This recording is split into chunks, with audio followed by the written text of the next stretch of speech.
a todos, bienvenidos a nuestro webinar de la Sociedad Colombiana de Pediatría. Hoy vamos a hablar sobre el impacto del COVID sobre la salud mental, el aprendizaje y el neurodesarrollo de los niños. Para este webinar tenemos 3 conferencistas expertos en cada tema.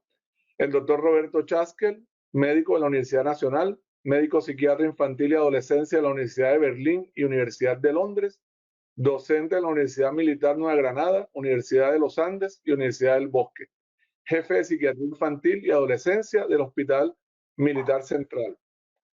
La doctora Marta Martínez Zamora, médica, neuropsicóloga, PhD en niñez, coordinadora de la maestría en neurodesarrollo y aprendizaje de la Universidad CES. Y la doctora Marta Piñeros, médica y neuropediatra de la Universidad Militar Nueva Granada, magíster en salud pública, en salud digital y en enfermedades raras y enfermedades metabólicas hereditarias, es presidente de la Sociedad Colombiana de Neurología Infantil y coordinadora del Servicio de Neurología Pediátrica de la Fundación Cardioinfantil. Bienvenidos, doctores, y damos inicio a nuestra primera conferencista. Muchas gracias por aceptar nuestra invitación. Buenas noches, perdón. Agradezco la amable invitación a participar en este panel. Voy a hablar un poco acerca de neurodesarrollo y las posibles complicaciones que se puedan observar tras la infección por COVID-19. Entonces, en primera instancia, una definición pragmática del desarrollo infantil es ese transcurrir que hace que un individuo que nace indefenso al momento del nacimiento llegue a ser un adulto independiente por medio de un proceso que tiene características muy claras de ser constante, secuencial, además que hay un rango de tiempo en el que se adquiere cada hito del desarrollo que es amplio y variable en cada niño. Pues por eso vamos a encontrar rangos y percentiles entre los cuales podemos ubicar el desarrollo de un paciente pediátrico. Para que el neurodesarrollo se pueda dar, se requiere que haya mecanismos celulares que van a estar regulados por proteínas, que haya vías de señalización, que haya una expresión adecuada de todos los elementos de refuerzo y genes que son codificadores y no codificadores de proteínas. Es importante saber que el neurodesarrollo sigue principios biomecánicos, es un proceso tridimensional y es un proceso estereotipado altamente conservado en varias especies. Además que es un proceso preprogramado, es decir, que va a ocurrir indefectiblemente en todo ser humano. Es importante saber que las neuronas de la neocorteza se forman a partir de las 18 semanas de gestación. Esto implica que va a haber una gran proliferación inicial de neuronas que van a estar localizadas en un sitio específico, que es básicamente la zona ventricular. De allí van a migrar a las diferentes capas de la corteza. Dirán ustedes, estamos hablando desde casi que la primera célula primordial que da origen al sistema nervioso. Pues vamos a ver más adelante por qué estoy haciendo énfasis en estos puntos. Por otra parte, hay un momento muy importante y es el de la sinaptogénesis, cuando se empiezan a producir las diferentes conexiones que deben emerger de cada una de las neuronas, tanto de las neuritas, desde las dendritas o también desde cada una de las placas axonales. Vamos a encontrar inicialmente que esta producción es muy rápida, a veces es redundante, es decir, que va a haber una sobreproducción inicial de estas conexiones con un pico máximo entre los 3 y los 15 meses de edad. Después hay una reorganización sináptica, se eliminan las sinapsis que son redundantes. Esto ocurre en lo que se ha llamado los primeros 1000 días, que son los 1000 días cruciales en el neurodesarrollo, que inician a partir de la concepción y se van hasta los 2 años de edad.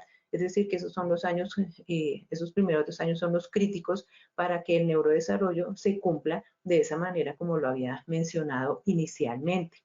Por otra parte, para que se produzca una adecuada sinaptogénesis y después una adecuada reorganización y eliminación de sinapsis redundantes, se necesitan vías de señalización. Las vías de señalización que participan en el neurodesarrollo hacen un bucle, es decir, que son muchas vías, ustedes saben que son más de una veintena de vías de señalización fundamentales para muchos de los procesos genéticos y Hay una vía que es particularmente crítica para el neurodesarrollo, que es la vía del mTOR, es la vía del fosfatidilinosinol quinasa 3, que va asociado a mTOR. Es decir, que muchas de las enfermedades o lesiones que finalmente van a llevar a un trastorno del neurodesarrollo van a tener que ver con una afectación de esta vía del mTOR. Hay una expansión y plegamiento de la corteza cerebral. Esto es un proceso complejo que ocurre posteriormente y que podría ser tardío si lo vemos desde el punto de vista de neurodesarrollo embrionario. Además de eso, para que se pueda producir, se requiere que las fuerzas biomecánicas de las cuales había hablado anteriormente ejerzan su función de una manera programada y que sea de una manera sincrónica y en la dirección correcta para que la ubicación tridimensional de cada una de las neuronas sea la apropiada y que la migración se dé a la capa adecuada y se formen el número adecuado de capas de la corteza en cada una de las estructuras del sistema nervioso central. Porque les decía que era importante hablar desde el comienzo, desde la primera célula primordial, a partir de la cual vamos a obtener el sistema nervioso central. Y es que tenemos aquí una línea de tiempo. Pues si en la primera fase de ese neurodesarrollo que fallan, bien sea la proliferación, la migración de los neuroblastos, vamos a encontrar problemas. El más extremo, anencefalia. De pronto, exceso en la proliferación de células neurales. Tendríamos una megalencefalia. O un poco más adelante, hacia las 18 semanas, se afectó la migración. Entonces, ya habría un cerebro que se ha formado, que o una proliferación adecuada, pero que las neuronas no migraron de una manera organizada. Eso puede ser tan severo como una paquigiria o tan leve como una displasia cortical. Más adelante se necesita además que haya una sinaptogénesis adecuada. Esa sinaptogénesis adecuada es la que va a estar relacionada con los trastornos específicos que vamos a ver en el desarrollo motor, en el desarrollo del lenguaje, puede también ser un trastorno mixto o un retardo global del desarrollo si además consideramos que haya un compromiso de la cognición del paciente. Además están incluidos aquí los trastornos de la coordinación. Ahora, tenemos que el paciente pudo proliferar adecuadamente, tuvo la migración, hubo sinaptogénesis adecuada, pero en la maduración encontramos que la sinaptogénesis requería además que hubiera una muy buena reorganización de esa sinapsis y eso no ocurrió. Entonces estaríamos en los trastornos del neurodesarrollo que clásicamente mencionamos, como el trastorno del espectro del autismo, el trastorno por déficit de atención e hiperactividad, trastornos del aprendizaje y la discapacidad intelectual. Entonces, esto nos resume un poco de dónde proviene el problema. Puede ser tan severo desde el inicio, desde la proliferación celular, o puede verse más adelante en la evolución del individuo cuando lo que se están afectando son las vías de señalización y una inadecuada neurotransmisión que nos lleva a esos trastornos del neurodesarrollo que menciono al final. La maduración cerebral toma 3 décadas, es decir, que solamente después de los 20 años vamos a ver por completo mielinizado todo el cerebro. Vemos la trayectoria que presenta esa mielinización hasta que logramos más o menos en la tercera década tener la mielinización completa de las áreas frontales, que son las últimas que son sometidas a este proceso. La pregunta de, bueno, ¿qué otro aspecto sería importante evaluar en un paciente cuando quiero saber cómo está su neurodesarrollo? El perímetro cefálico. Y pues la pregunta, bueno, ¿por qué crece el cerebro? Pues porque hay una producción inicial de neuronas que es de gran escala, que estamos hablando de millones por día. Hay crecimiento posterior de las neuronas piramidales, pero además de eso tenemos células gliales que también se multiplican y que tienen mucho que ver con el crecimiento adecuado del cerebro, que haya un aparato de sostén suficiente para que todo el funcionamiento del cerebro se dé adecuadamente. Aquí tendríamos el crecimiento de los astrocitos y los oligodendrocitos. Los dominios del desarrollo, pues ya los conocemos, estamos hablando de las habilidades motoras gruesas y finas, el desarrollo del lenguaje, la adquisición de las destrezas sociales, el desenvolvimiento, poder saber qué hay que hacer en la vida diaria, en la vida cotidiana y finalmente la cognición. Saber que el seguimiento del desarrollo infantil es un proceso que es interdisciplinario, lo hacemos todos. Cada uno desde su área está en ese proceso continuado y cada uno puede desde su trabajo, desde su rol, identificar las banderas amarillas o rojas cuando está fallando el neurodesarrollo de un menor. Podemos encontrar el retardo global del desarrollo, que ya lo había mencionado antes, que es básicamente el compromiso de más de un área de los dominios que he mencionado anteriormente, y cuando principalmente estamos hablando de compromiso cognitivo. Recuerden que el retardo global del desarrollo es un término que utilizamos antes de los 6 años de edad. A partir de esa edad ya debemos definir si el paciente resolvió esas áreas que estaban afectadas o si por el contrario está evolucionando a un compromiso de discapacidad intelectual. ¿Qué pasa cuando el desarrollo no se da, cuando el neurodesarrollo tiene disruptores? Entonces tenemos que identificarlos. Esos disruptores pueden ser antenatales, entonces tendríamos las infecciones maternas, toxinas, alcohol, pesticidas, radiación, todo lo que hemos escuchado, medicamentos citotóxicos, algunos antiepilépticos, las enfermedades metabólicas hereditarias. ¿Qué ocurriría con estos disruptores antenatales? Básicamente estarían impidiendo una adecuada proliferación, una adecuada migración y posteriormente una adecuada señalización que permita que la sinaptogénesis se cumpla de una manera apropiada. Los disruptores postnatales, ya sean neuroinfecciones, trastornos metabólicos, complicaciones por las enfermedades metabólicas hereditarias, tóxicos ambientales, básicamente los metales pesados, agentes clorinados y solventes como el tolueno, el trauma craneoencefálico, la falta de estimulación, el maltrato, la violencia intrafamiliar. Ese es un capítulo, es la adversidad que curiosamente se ha demostrado además que hay factores epigenéticos, o sea, cuando estoy hablando de compromiso postnatal, probablemente ya no estoy hablando de genes específicos que están relacionados con el neurodesarrollo, sino estoy hablando del compromiso debido a factores epigenéticos desencadenados por estas situaciones que menciono acá.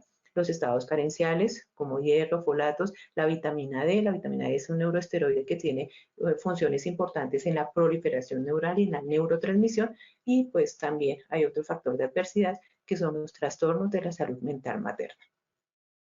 Los trastornos del neurodesarrollo generalmente no son monogénicos puros. Hay algunos que los conocemos perfectamente, que son causas genéticas de compromiso del neurodesarrollo y más adelante de la cognición, pero en términos generales las causas son multifactoriales, poligénicas, hay una amplia heterogeneidad y pues esa heterogeneidad es clínica y molecular. El neurodesarrollo también se puede afectar y un disruptor que es el que tendríamos que tener en cuenta cuando hay una infección por COVID-19, es el proceso inflamatorio.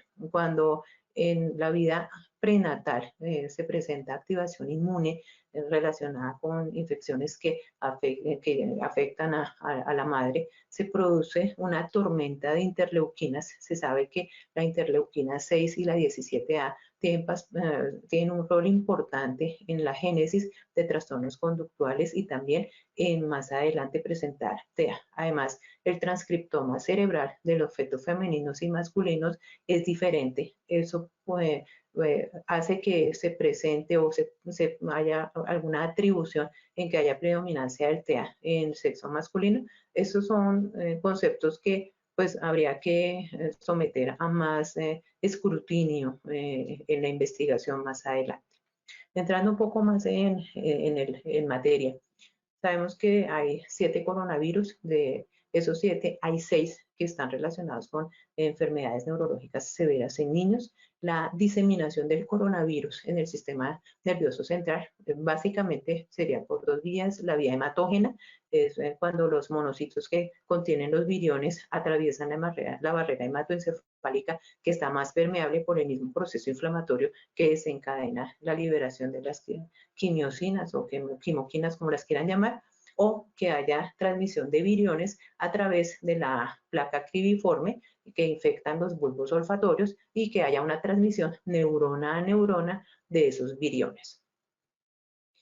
El impacto posterior a la infección por COVID-19 en el neurodesarrollo aún no se ha completado, esto no se ha terminado de describir porque estamos todavía en esos primeros 1000 días de los que hablaba anteriormente. Es decir, que sabemos que probablemente no vamos a demostrar que haya una transmisión vertical del COVID-19 porque realmente esto no se ha logrado encontrar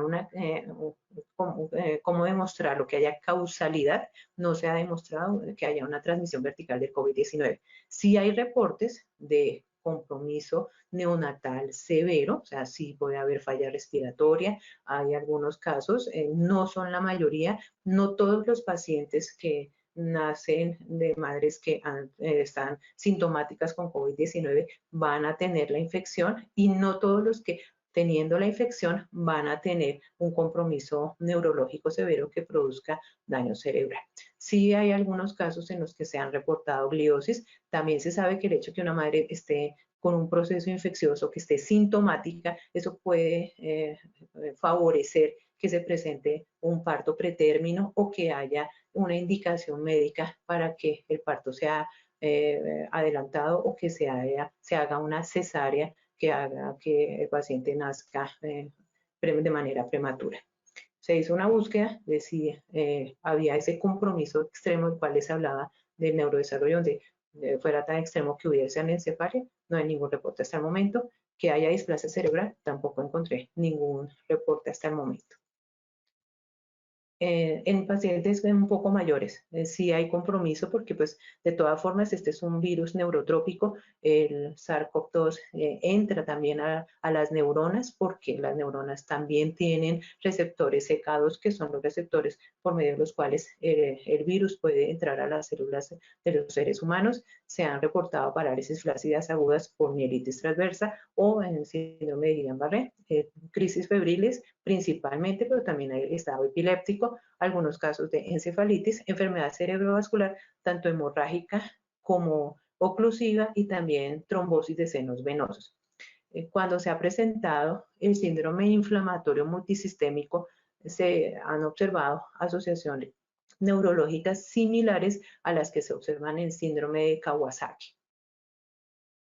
La adversidad, definitivamente, hay un factor epigenético acá. Las mujeres embarazadas que estuvieron expuestas al aislamiento social durante el tiempo en que se ordenaron cuarentenas y confinamientos, pues, sufrieron estrés por ese aislamiento, tanto por estar aisladas o por no poder cumplir el aislamiento social por sus condiciones de vida. Había preocupaciones financieras, había duelos, temores a la enfermedad y a la muerte. Además, hubo emergencia y aparición de problemas de salud maternos que se presentaron durante este tiempo o fueron agravados por las condiciones mismas del aislamiento social.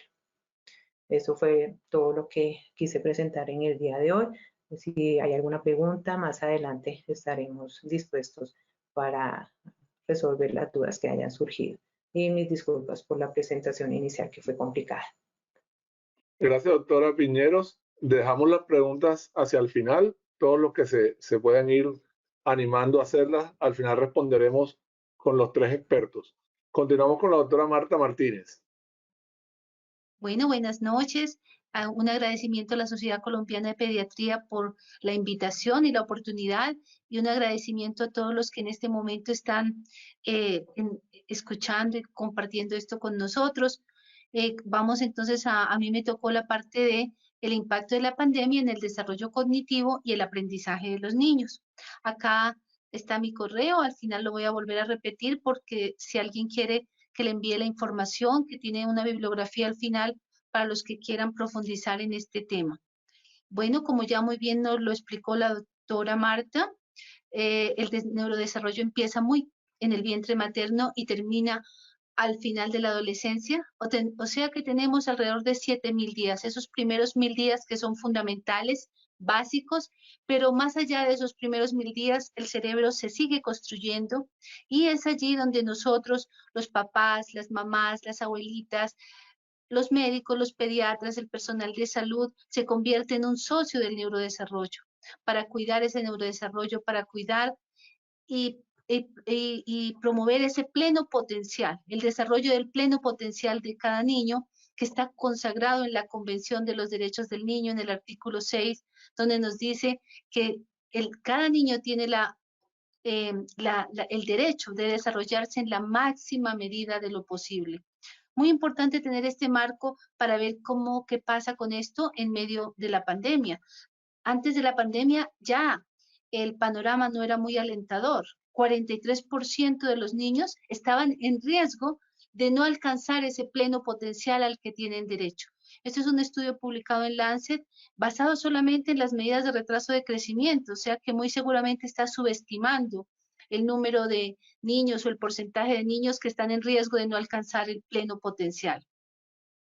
Vino la pandemia hace ya 2 años, 11 de marzo del 2020, la Organización Mundial, cómo olvidar ese día, declara la pandemia y viene el cierre de las escuelas. Miren acá este mapa a nivel mundial en donde vemos que los números, los colorcitos como ocre, es un cierre de 0 a 5, luego el rosadito de 5 a 10, el azul de 10 a 20 y ya el que nos interesa, el azul clarito y el gris oscuro, miren acá, tenemos nuestro país, otros países de Centroamérica, los países que más tardaron en volver a abrir las escuelas.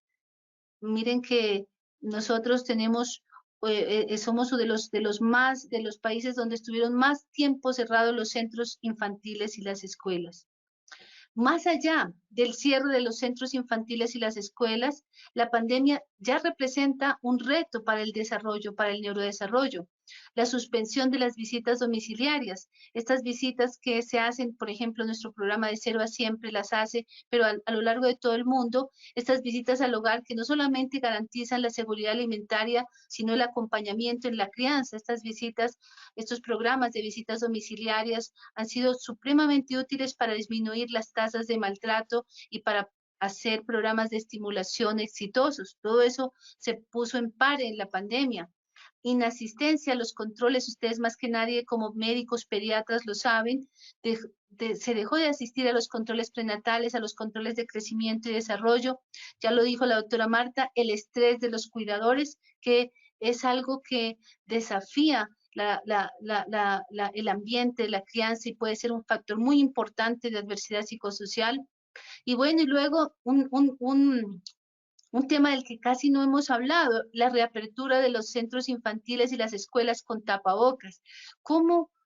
¿Qué pasa con ese aprendizaje socioemocional cuando los niños tienen que llegar a la escuela, sobre todo los niños pequeños, y no poder recibir ese input completo que significa la expresión, la expresión facial completa, y tienen que acostumbrarse a ese tapabocas? Bueno, muchísimas cosas, muchas cosas que desafían el aprendizaje de los niños. Obviamente, como siempre, hay una población de niños más vulnerables, los niños con discapacidades, con prematurez, con bajo peso, los niños que ya tenían desnutrición, las pertenecientes a minorías, áreas rurales distantes o contextos de violencia o desplazamiento. Los números no son nada alentadores. El Banco Mundial en este informe del 2020 considera que 72 millones de niños en el mundo van a tener pobreza de aprendizaje. Este término de pobreza de aprendizaje es un término que implica una brecha, un gap en lo que los niños debieron haber aprendido para desarrollar su máximo potencial.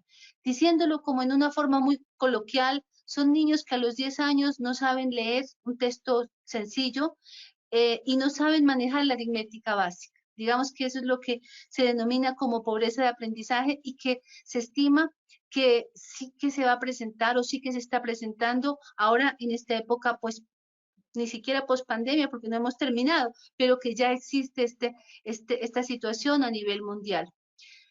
En cuanto a los efectos de la pandemia, podemos ver que no solamente se dan sobre el aprendizaje, ahorita seguramente el doctor Chaskel nos va a hablar de los efectos en la salud mental, cómo se han disparado los índices de depresión, ansiedad, los efectos en el aprendizaje ya como tal de materias específicas.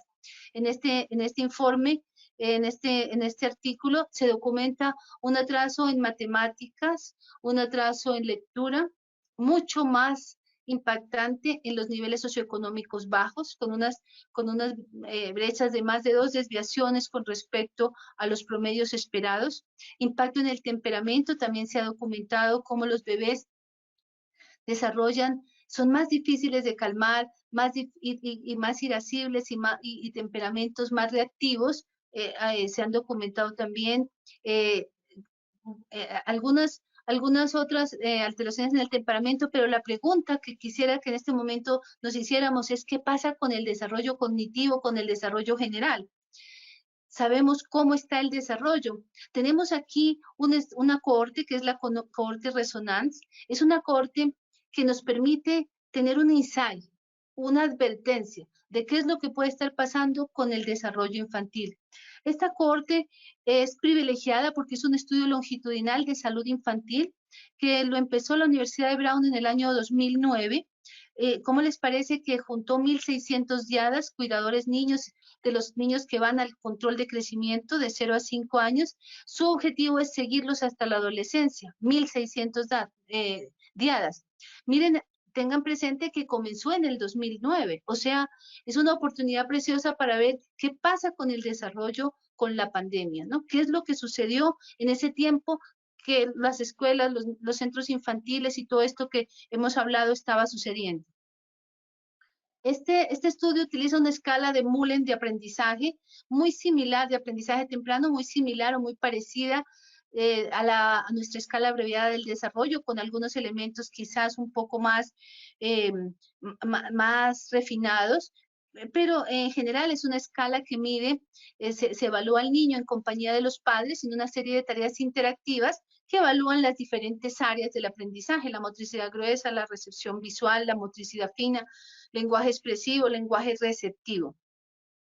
¿Qué compararon? En este estudio se compararon las puntuaciones del 2020 y 2021, la pandemia, con la década anterior, 2011-2019.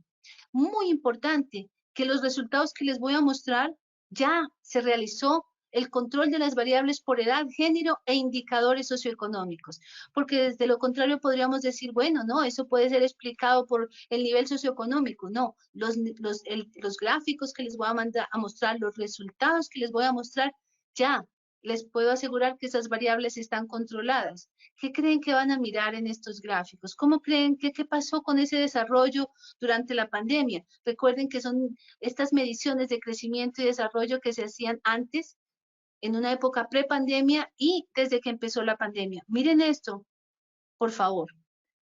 Miren acá los años prepandemia. Y miren, este es el coeficiente de desarrollo verbal. Miren acá, empiezan a afectarse en el 2020 y miren esta caída en el 2021. Igualmente, las habilidades no verbales, miren ustedes cómo varían alrededor de la media en los años prepandemia y cómo caen. Y finalmente, el coeficiente compuesto de aprendizaje también muestra que hay un funcionamiento cognitivo general que empieza a decapitarse en el 2020 y continúa hacia abajo en el 2021. Estos resultados son, digamos, muy preocupantes porque muestran que los niños nacidos durante la pandemia tienen un rendimiento verbal, motor, cognitivo significativamente menor de los niños nacidos antes de la pandemia. Los hombres y los niños pertenecientes a estrato socioeconómico bajo son los más afectados, y el nivel socioeconómico alto, al parecer, por un efecto de mediador de la educación materna, puede tener un efecto amortiguador, o sea, son los que menos impacto negativo tienen, el nivel socioeconómico alto. ¿Qué preguntas se hacen alrededor de este estudio? Bueno, algunas de las preguntas es, quizás cuando este estudio recién salió, todo el mundo era comentando, todo el mundo era hablando, y muchos decían, no, eso fue que los niños se asustaron porque vieron a los examinadores con tapabocas, pero los niños ya no están acostumbrados a ver a todo el mundo con tapabocas. Eso, digamos, es una explicación, como dice el dicho, muy sacada de los pelos, pues muy traída de los pelos. Y la pregunta más importante es, ¿estas disminuciones son temporales? ¿Estas deficiencias que observamos se normalizarán? Se normalizarán cuando los niños vuelvan a los centros infantiles, a las escuelas, cuando la seguridad financiera, los niveles de estrés se recuperen. ¿O será que vamos a tener una cuenta por pagar en desarrollo y en potencial humano de estos niños que vivieron y que nacieron y que se desarrollaron en estos primeros años en la pandemia? Y bueno, la pregunta, ¿hay algo que podamos hacer nosotros al respecto? Y de ser así, si hay algo que podamos hacer, ¿cuáles son esas acciones que podemos hacer? Bueno, lo primero es que no nos podemos quedar con los brazos cruzados y sí tenemos que empezar a actuar a partir de las evidencias. Esto es importante porque no es momento de ponernos a inventar, o no es momento de neuromitos, no es momento de tantas cosas que se promueven sin evidencia, sin sustento. Estamos en un momento donde tenemos que pegarnos de la ciencia, claro, hacer innovación, pero siempre pegados de la ciencia para poder ver cómo nos ponemos al día en desarrollo y en aprendizaje. Estas actividades de mitigación del impacto son sugeridas en un informe del Banco Mundial y en otro informe de UNICEF, en donde nos invitan a todos a ponernos las pilas, como dice el dicho, con el desarrollo infantil. Fortalecer los sistemas de monitoreo, tamizaje, evaluación del desarrollo infantil, abogar por la ampliación de los programas destinados al desarrollo infantil, como nuestro 0 a Siempre, o todos los programas de primera infancia a nivel global. Muy importante, ustedes como médicos, como pediatras, apoyar a las madres y a los padres en su rol de la crianza, para que esta crianza promueva el aprendizaje, promueva la igualdad de género, prevenga la violencia en el hogar. A los sistemas educativos nos invitan este informe invita a los sistemas educativos a convertirse en sistemas educativos equitativos, eficaces y resilientes. Fácil de decirlo, no tan fácil de hacerlo, porque realmente la invitación es que todos los niños aprendan con alegría, con rigor, con motivación, tanto dentro como fuera de la escuela. ¿Qué se requiere para esto? Docentes preparados y que se sientan valorados para respaldar a cada estudiante en lo que él necesite. Nosotros en la universidad en este momento estamos apoyando un proyecto de la alcaldía para comunidades vulnerables, donde se están capacitando docentes de apoyo para precisamente esto, entender qué es lo que necesitan los niños, pero además de eso, que se empodere el docente, que se sienta valorado, más allá de solamente pues las felicitaciones, también a nivel laboral, económico. También muy importante que las escuelas y los sistemas educativos sean muy rigurosos en pedagogía basada en evidencia, educación basada, informada por la evidencia. Como decíamos ahora, no es momento de neuromitos, no es momento de hacer cosas que sabemos que no están probadas. Ya las ciencias cognitivas nos han dado unos insights sobre lo que funciona para que los aprendizajes sean duraderos, transferibles, significativos. Tenemos que recurrir a esos insights para poder realmente aplicarlos a nivel del aprendizaje. Y bueno, también del ahogado el sombrero, como dicen las abuelitas, no podemos olvidarnos de todo lo que aprendimos en la pandemia y utilizar este aprendizaje remoto. Aprendizaje remoto que puede servir para capacitación de maestros, por ejemplo, esto que estamos haciendo con los docentes de apoyo, lo estamos utilizando mucho de lo que aprendimos a través de aprendizaje de presencialidad asistida por tecnología, y muchas de las actividades que se pueden hacer con educación de padres, con programas de apoyo, pueden combinarse a utilizar aprendizaje mixto, aprendizaje remoto y aprendizaje presencial. Algunas acciones puntuales que nosotros podemos recomendar para ayudar a que este desarrollo se ponga al día. En este metaanálisis, John Prosco nos dice que hay 3 cosas que favorecen el desarrollo. Ahorita la doctora Marta nos decía transgresores del neurodesarrollo. Acá, digamos, son promotores del neurodesarrollo que quizás los debamos tener muy en cuenta y recomendar. Este es un metaanálisis en donde muestra que hay cosas como el omega 3, la lectura interactiva y los centros infantiles de calidad son amigos del neurodesarrollo. Acá en este metaanálisis que se los dejo, es un una revisión amplia que se ha hecho durante varios años y que todavía está todavía corriendo, pero muestra, por ejemplo, que poner omega 3 una vez a la semana desde la parte prenatal hasta los primeros 5 años de vida mejora el CI total de los niños a través de la promoción del neurodesarrollo. La lectura interactiva al menos 4 veces a la semana, 20 minutos, 15 o 20 minutos, donde el bebé, el niño pequeño lee con su cuidador de forma interactiva, no como invitado de piedra, sino que pregunta, participa durante 15 a 20 minutos, al menos 4 días a la semana, impacta sobre el CI verbal.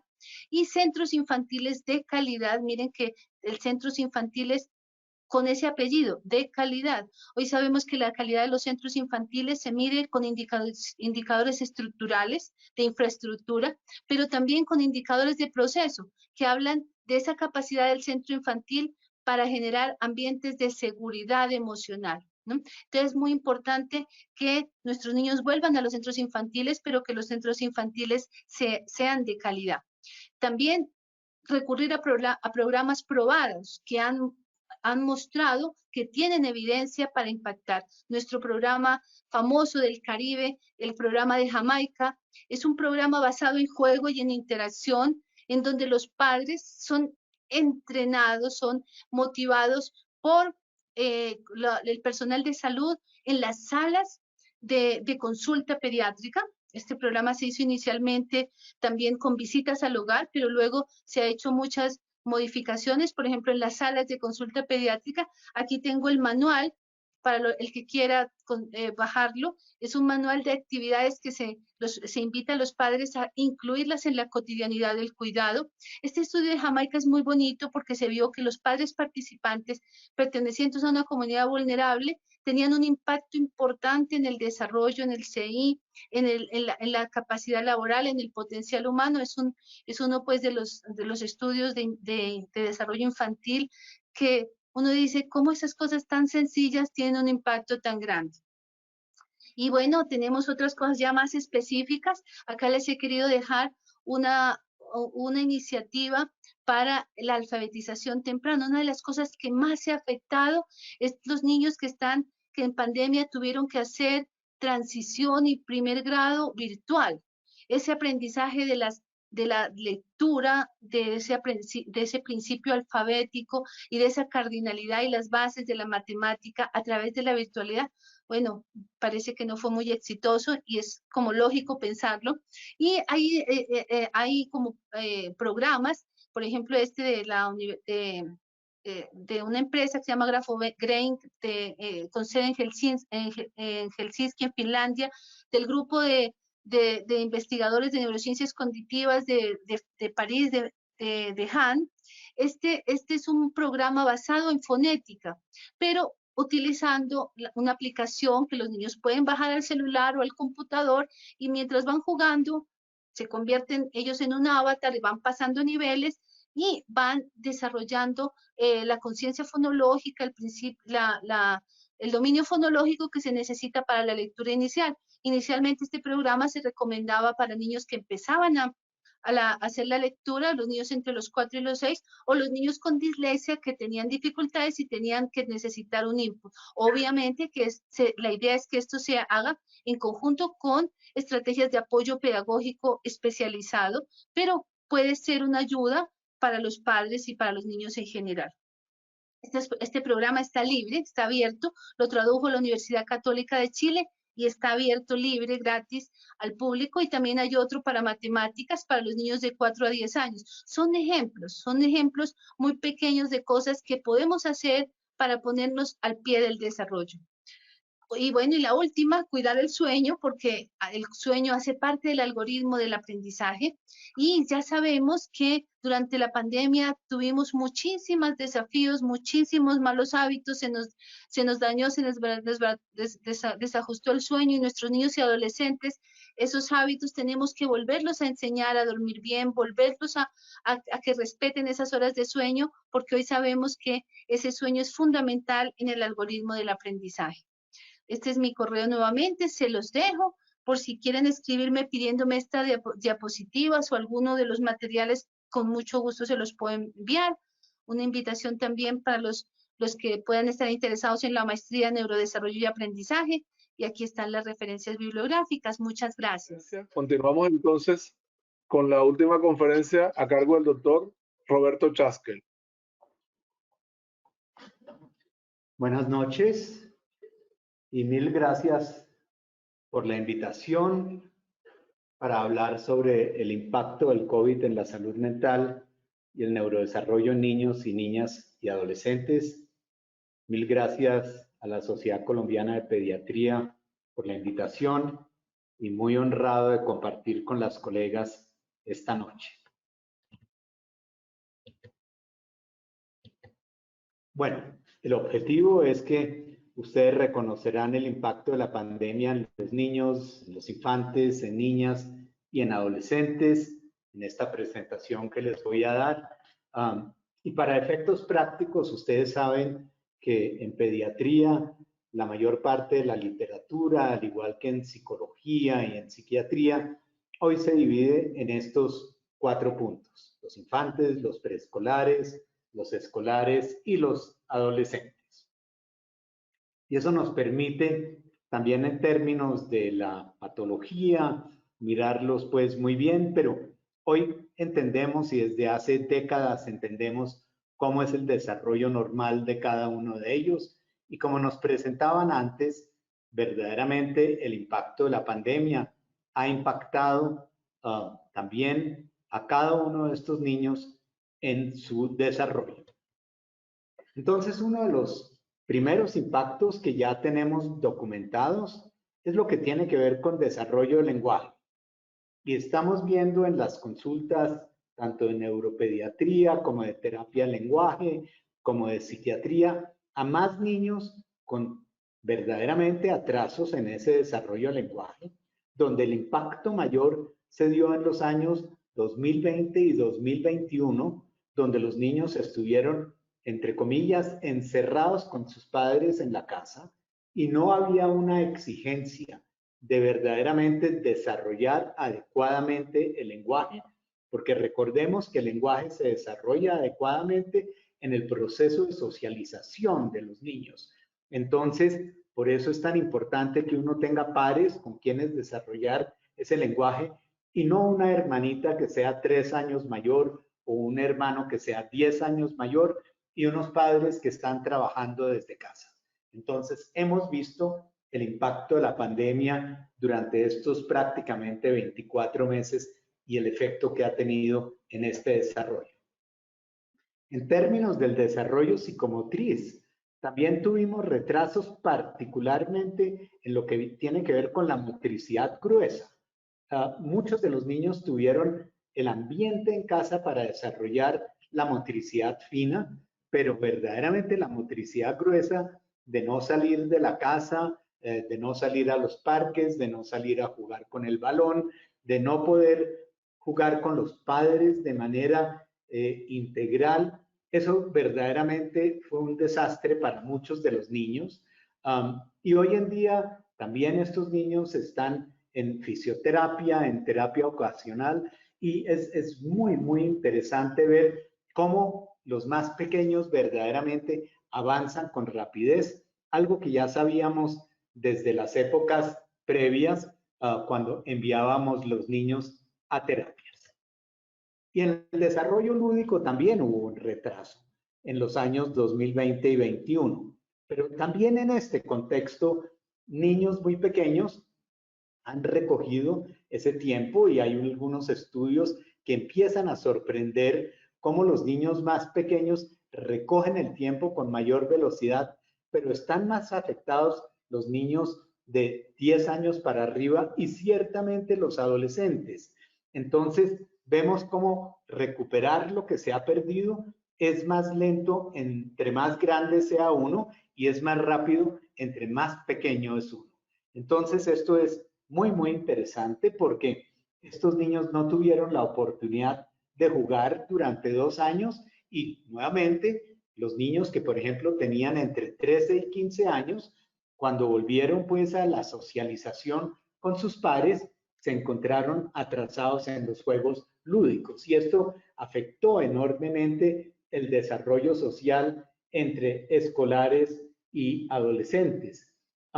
Pero ahora estamos viendo cómo en el transcurso de este tiempo, donde los chicos han vuelto a sus escuelas y han vuelto a sus colegios, y ahora que tienen desde hace unas semanas particularmente el permiso de quitarse el tapabocas durante los recreos, se están empezando a sentir nuevamente en su contexto normal de desarrollo social, inclusive al punto de reuniones en los hogares, de la fiesta a la cual están permitidos asistir, algunos con tapabocas y algunos sin tapabocas, y es muy importante recordar cómo después de 2 años muchos de los niños se han acostumbrado sin resistencia a utilizar el tapabocas, inclusive dentro del desarrollo social.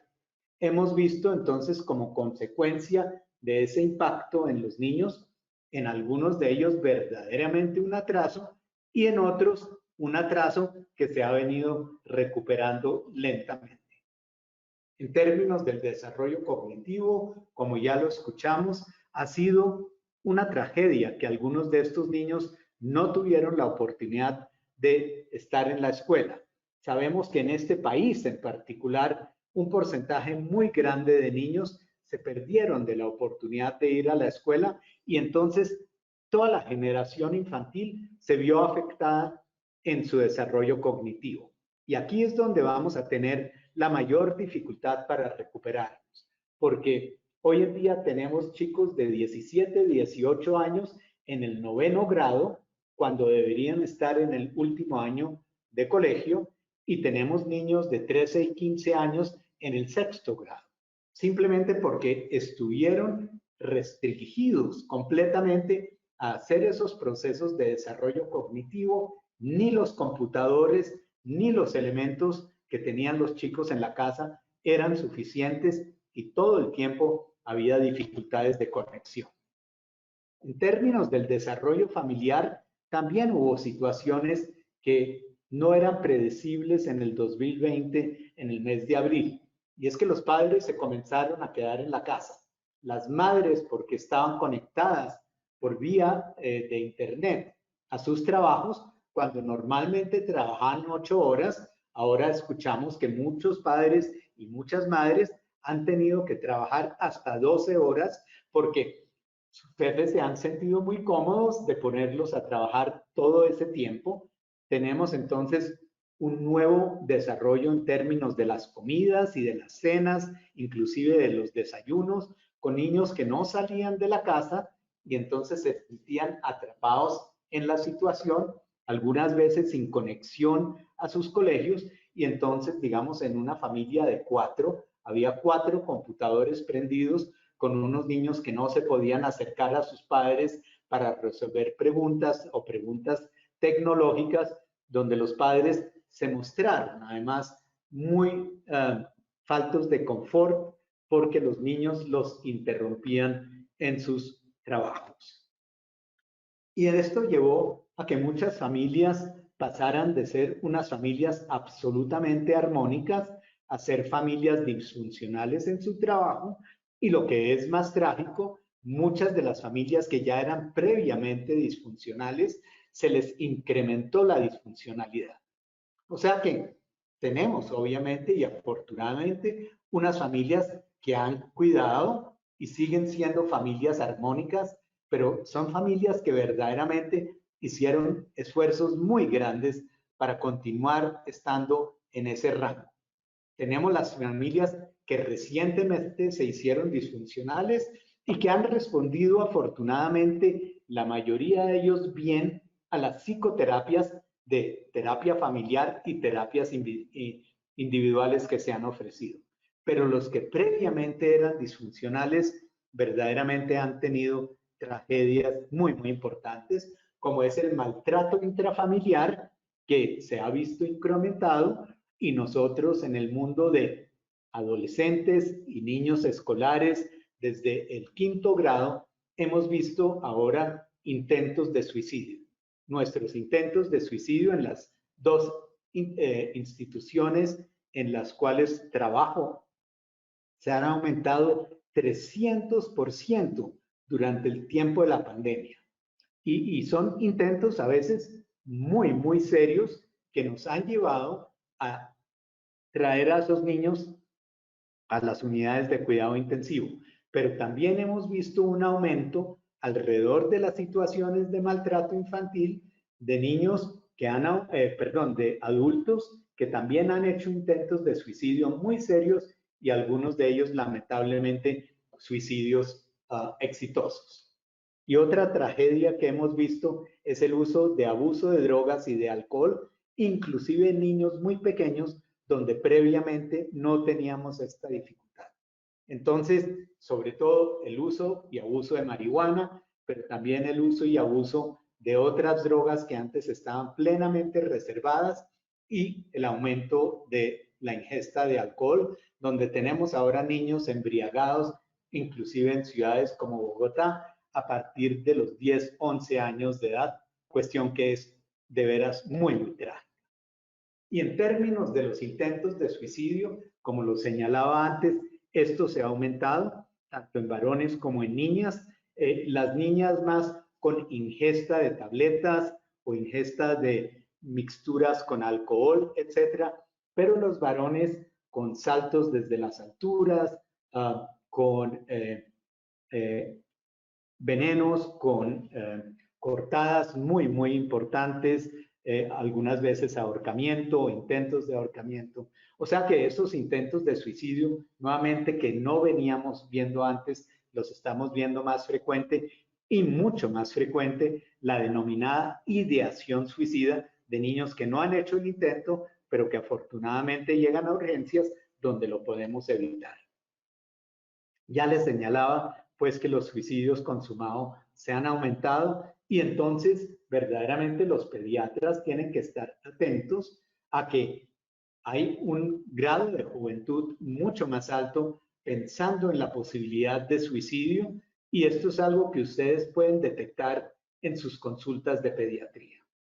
Y lo otro que es muy, muy importante es que en estas consecuencias a corto plazo vemos el aumento de ingestas de tabletas, de abuso de drogas y abuso de alcohol, y esto es algo que ustedes también tienen que interrogar en su consulta pediátrica y recordar que las consecuencias a largo plazo de la formación de un individuo en la infancia y adolescencia están verdaderamente, como nos señalaban ahora en el desarrollo neuronal, están definiendo qué adultos vamos a tener.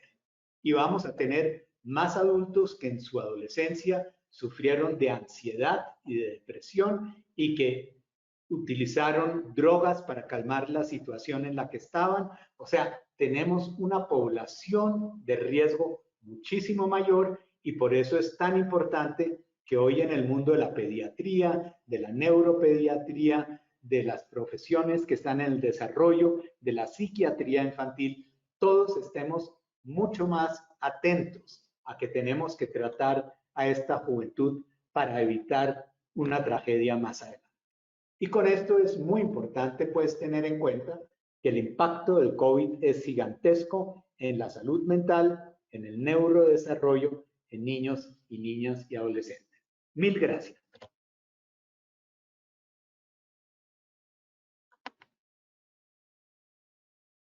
Gracias, doctor Chaskel, por su excelente conferencia. Entonces invito a los tres conferencistas para responder las preguntas. Ya tenemos varias, entonces vamos a ir avanzando. Entonces, lo primero, hay una pregunta en cuanto para la doctora Piñeros, es si hay algunos estudios que muestren algún tipo de relación en cuanto a alteraciones anatómicas de acuerdo a COVID. O sea, si el paciente, la mamá ha tenido primer trimestre, segundo trimestre, tercer trimestre, ¿hay algunos estudios que tengan ya algún tipo de relación de malformaciones como tal en los bebés? Gracias por la pregunta.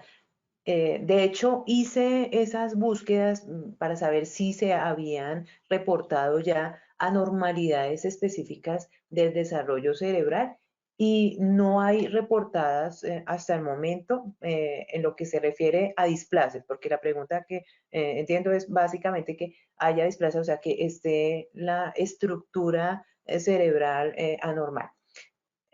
Yo pensaría que no se va a encontrar que sean lesiones causadas directamente por el virus en el cerebro fetal, porque no se ha demostrado que el virus alcance el cerebro, siendo neurotrópico, si no atraviesa la barrera placentaria, no alcanza a las neuronas fetales. Entonces, no podríamos, por lo menos con la evidencia actual, definir que haya trastornos de la migración relacionados directamente con la infección por COVID, por infección local.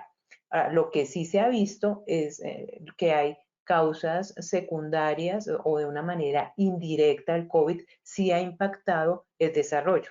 Entonces, eso es lo que tendríamos que tener en mente, que probablemente lo que se vea sean más trastornos de los que veíamos al final de entre la mitad y el final de la línea de tiempo de neurodesarrollo, que serían más relacionados con señalización, con adecuada sinaptogénesis y que haya un proceso madurativo apropiado.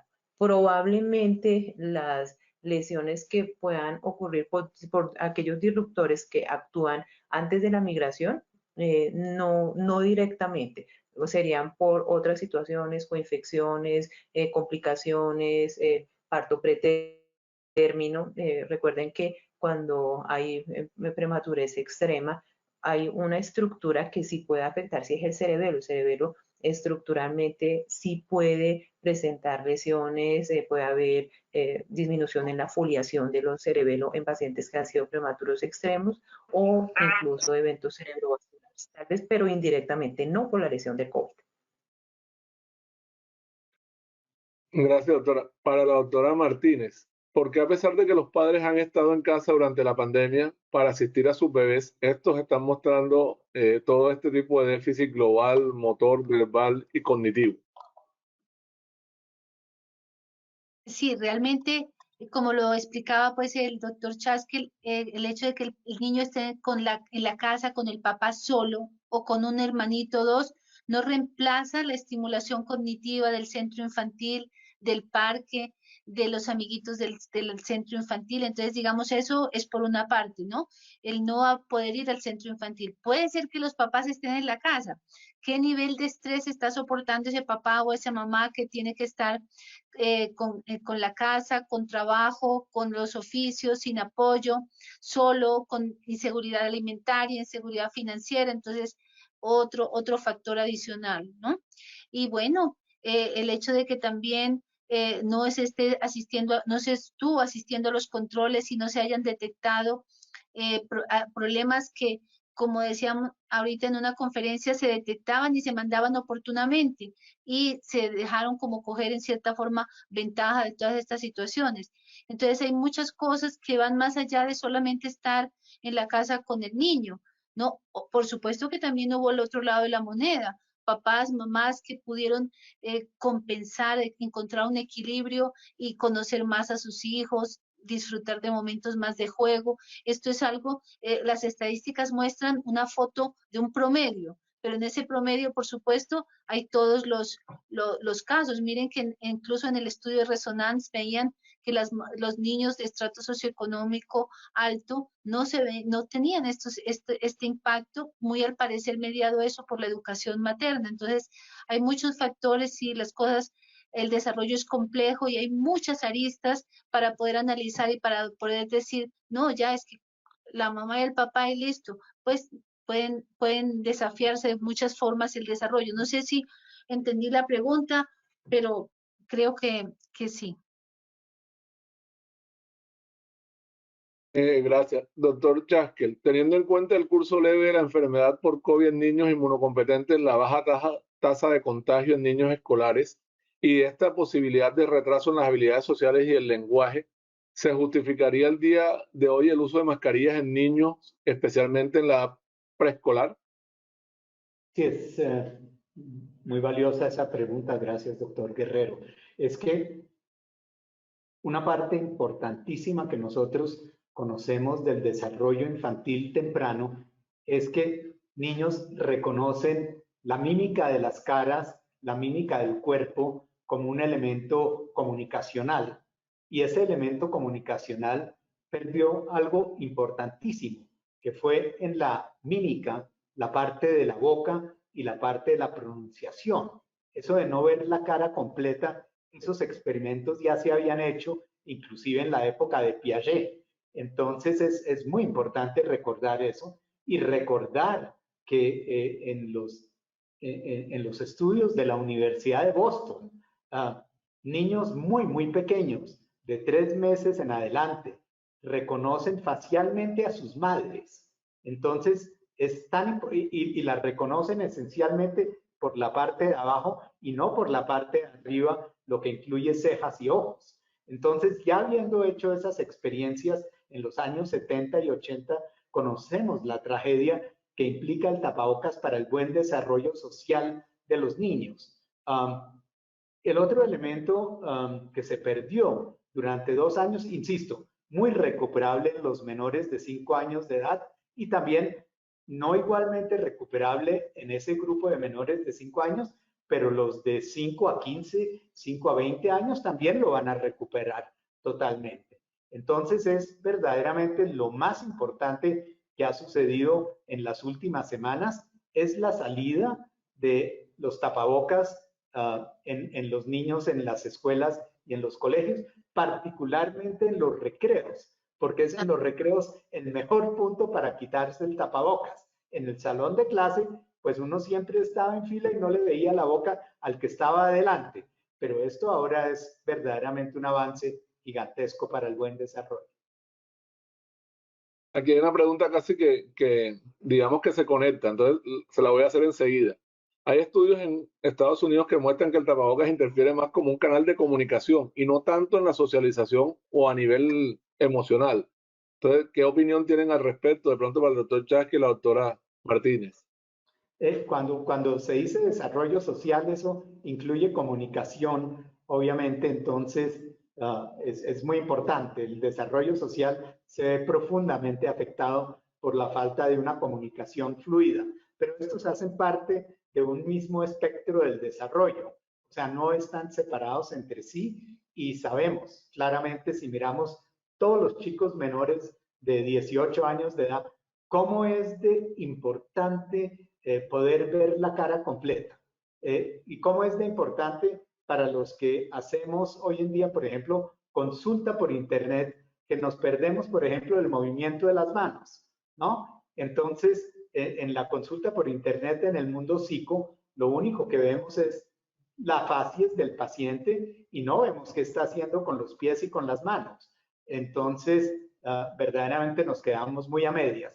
Pero me interesa mucho oír qué tiene que decir la doctora Martínez al respecto. No, yo estoy totalmente de acuerdo y esa comunicación no verbal, ¿no? Y esa integración de la comunicación no verbal con la comunicación verbal, claro, un porcentaje grande se compromete con el uso del tapabocas. Obviamente que estábamos en un momento en donde la vida pues estaba en juego y había que tomar esas medidas de emergencia, pero sí celebro también, como el doctor Chaskel lo dice, el hecho de que en los lugares donde ya la vacunación tiene este mayor del 70%, que por fortuna es muchas partes, y en espacios abiertos podamos disfrutar y los niños sobre todo puedan disfrutar de esa comunicación no verbal, porque no es solamente las palabras, sino es todos esos gestos, todos esos pucheros, esas caritas, todas esas cosas que hacen parte de esa comunicación de ida y venida. Muchas veces ellos se ven entre sí y se hacen caras, se hacen gestos, incluso más que conversar. Entonces pienso que es bienvenida la medida y por fortuna para los niños y para el desarrollo.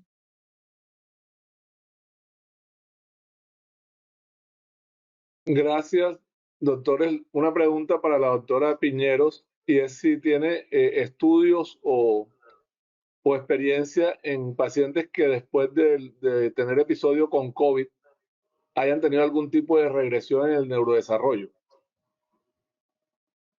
Sí, sí está descrito que ha habido, eso es común a otros procesos infecciosos o enfermedades que son severas y que someten al niño a limitación en su movimiento, en su movilidad, en su interacción. Y en general en los niños más pequeños hay algo que es la resiliencia del neurodesarrollo, donde rápidamente reatrapan y hay corrección de esa regresión que hubo. También ha habido pacientes que han tenido han tenido algunas dificultades que han tenido que han tenido algunas dificultades para obtener el punto en el cual presentaron el proceso infeccioso. Ha habido letalidad en algunos pacientes, hay secuelas cuando ha habido eventos cerebrovasculares que pues, implican que haya discapacidad, pero es importante también tener en cuenta que el compromiso neurológico severo por COVID-19 en pacientes pediátricos realmente es limitado.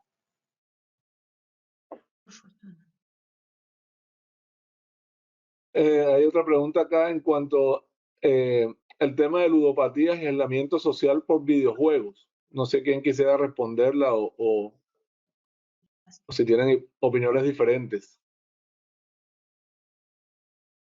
Bueno, digamos, en lo que yo también he experimentado, es que algo que estaba reservado, por ejemplo, hace 7 años, 8 años, es que este mundo de los videojuegos estaba reservado, digamos, para mayores de 15 años de edad.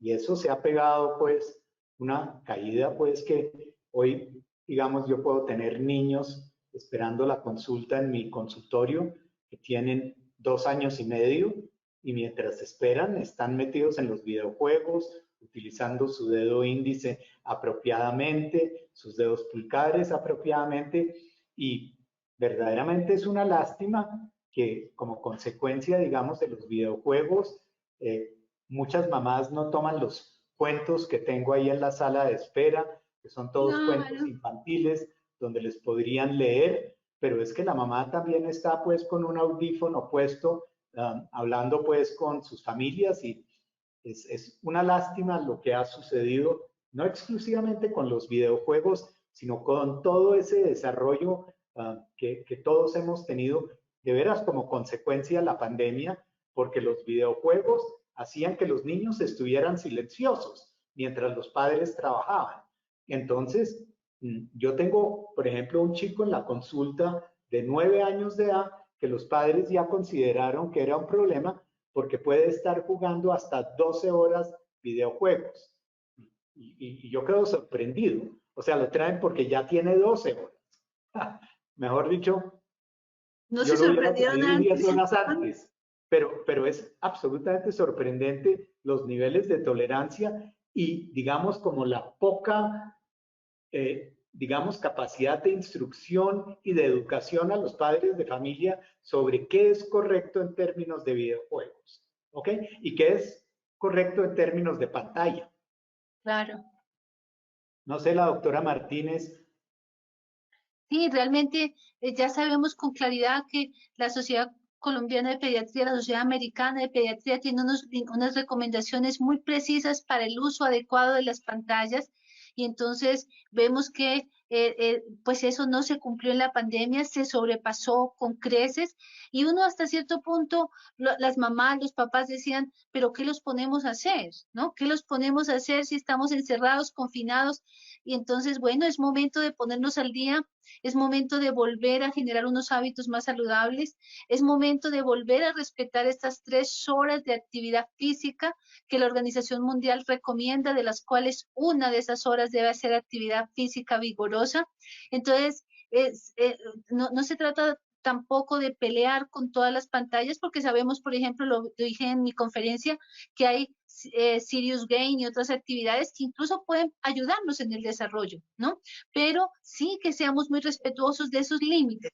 Esa anécdota que nos da el doctor Chaskel, pues es totalmente ilustrativa.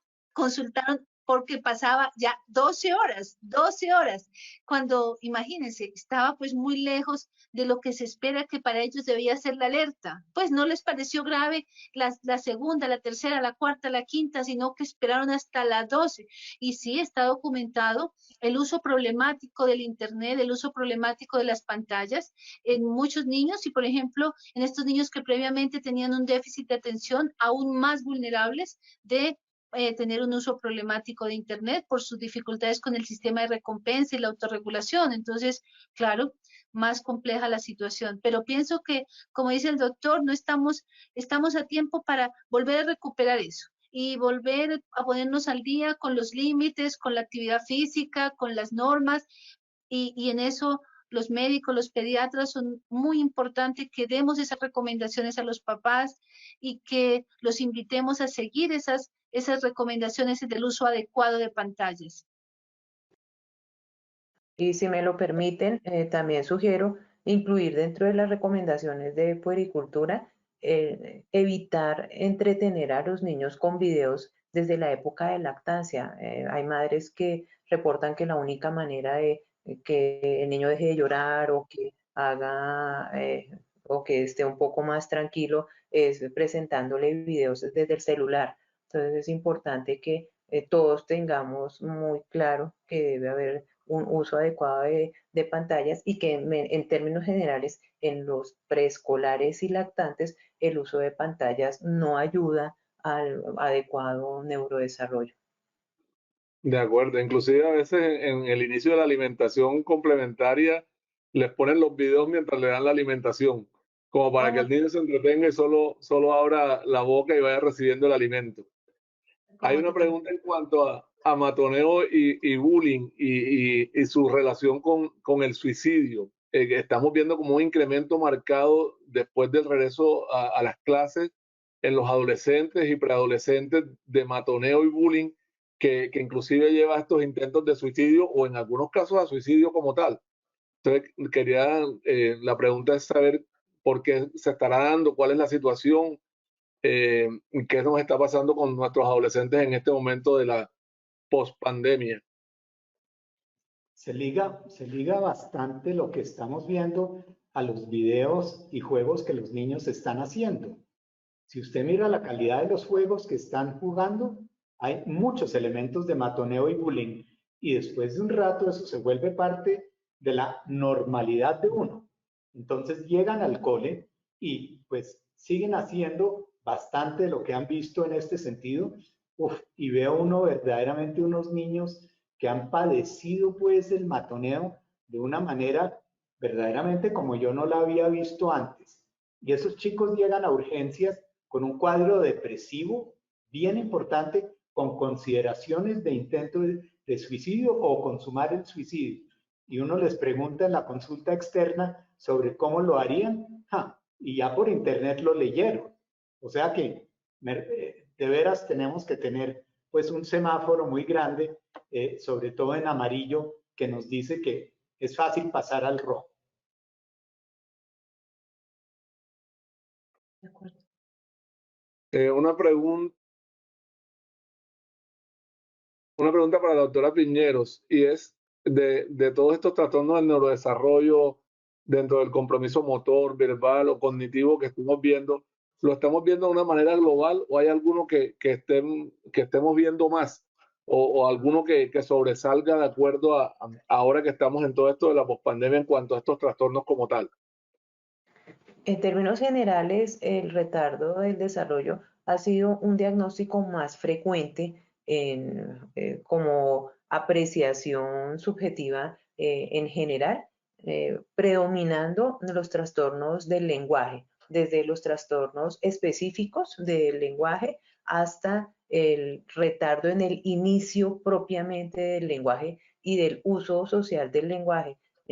También el uso pragmático, recuerden que el lenguaje es amplio, tiene múltiples áreas en su desarrollo y muchos niños tuvieron un muy buen inicio de su balbuceo, iniciaron disílabos y no hubo, a partir de ahí, no hubo mayor desarrollo. Esos son retardos simples.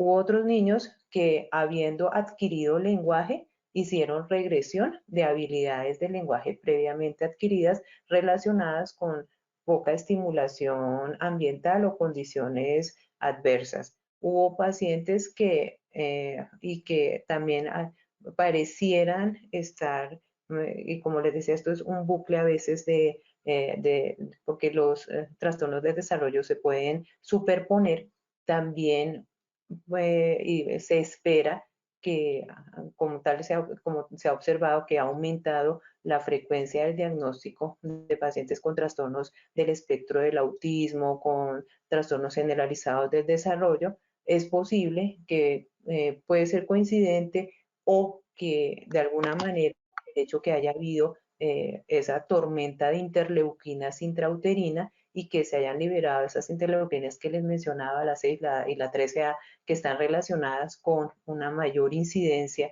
de trastornos del espectro del autismo, sea lo que se vea más adelante dentro de ese gran grupo de trastornos del desarrollo. En este momento son más los retardos simples y específicos del desarrollo.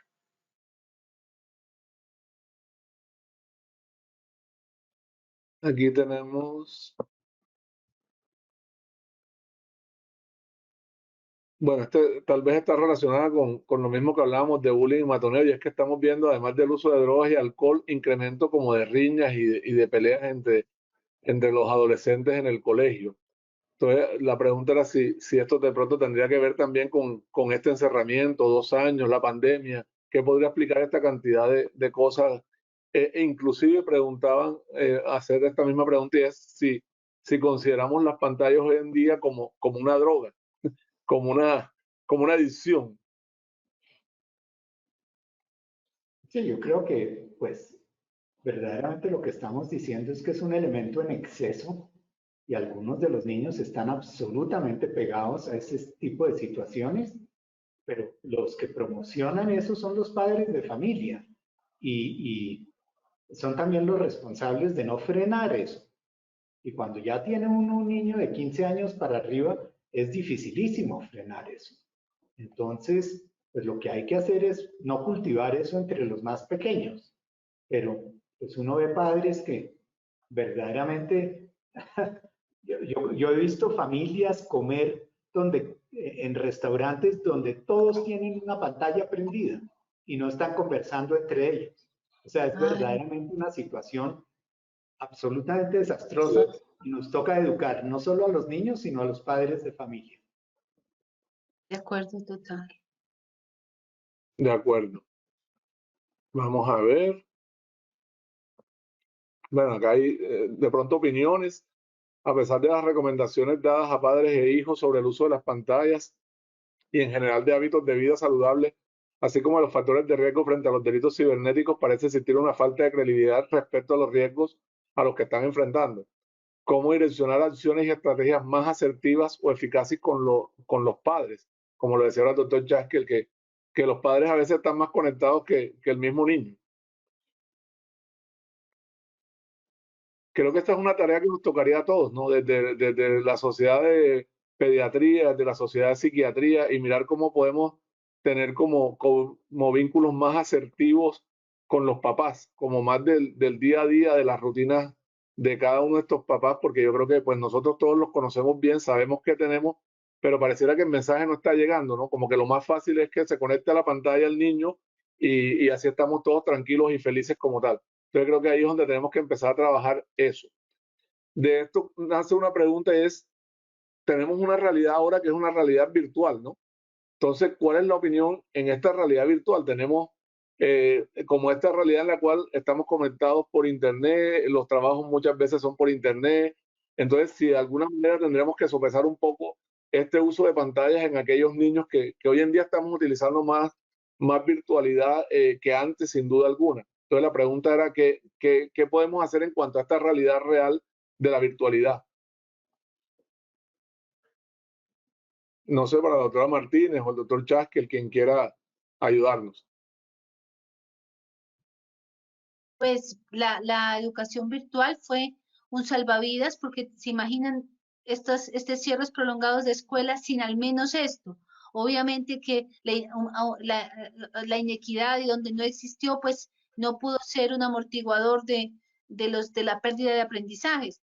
Pues fue una ayuda a las pantallas para esto. Lo que pasa es que tenemos que volver a la presencialidad sin olvidarnos de que esos recursos pueden ser valiosos, pero sabiendo que necesitamos las interacciones cara a cara, la actividad física que es parte del desarrollo, las interacciones en presencia y por fortuna ya sin tapabocas. Entonces, pues la virtualidad fue una ayuda y fue una ayuda que compensó en parte la pérdida de aprendizajes, pero que no podemos pues pensar que la vamos a dejar, ni mucho menos.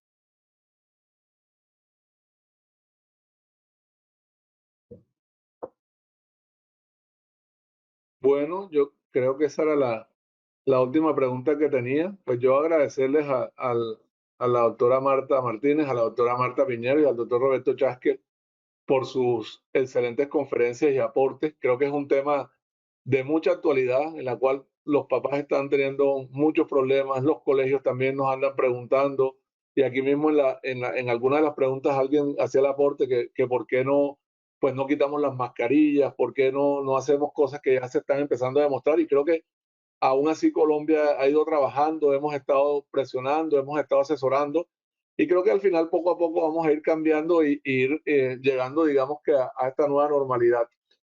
A los que nos preguntan por la conferencia va a estar grabada, ya la otra semana la pueden ver en nuestra página web de la Sociedad Colombiana de Pediatría y de verdad creo que es un tema que todo el tiempo nos están preguntando a los pediatras, en los colegios, me imagino que el doctor Chasque desde la psiquiatría cada día vemos más intentos de suicidios como tal, no solo en niños, sino también en adultos. Entonces creo que la salud mental sin duda es algo de lo que vamos a tener que trabajar mucho en Colombia y seguramente en el mundo para ir poniéndonos como al día, como a tono con todo esto que hemos vivido durante estos últimos 2 años.